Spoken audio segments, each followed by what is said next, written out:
Bam! 100 de abonați! Astăzi vom face un Q&A.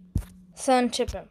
Orașul și țara ta preferată. Am mai multe țări preferate, cum ar fi Italia, Grecia și Thailanda. Orașul meu preferat din Italia este Veneția. Acest oraș îmi place foarte mult pentru că este înconjurat de apă și că sunt foarte multe bărci, adică ca să mergi trebuie să mergi cu barca sau pe jos. Din Grecia îmi plac orașele Atena și Salonic, iar în Thailanda îmi place Bangkok, Saraburi. Îmi plac și pentru că au parcuri naturale. Sport preferat. Păi sportul meu preferat este notul pe care îl și practic. Câți ani ai? Am 13 ani. Dacă ar trebui să renunț la una dintre TikTok, Instagram sau YouTube, la care ai renunța? Sincer, la Instagram. Pentru că pe YouTube am 130 de abonați și pe TikTok vreo 4000 de urmăritori pe acolo. Și pe TikTok am și videoclipuri virale. De când faci YouTube? Fac YouTube din 9 ianuarie 2021. Îți place pizza? Normal că îmi place pizza. Dacă nu vă place, scrieți în comentarii.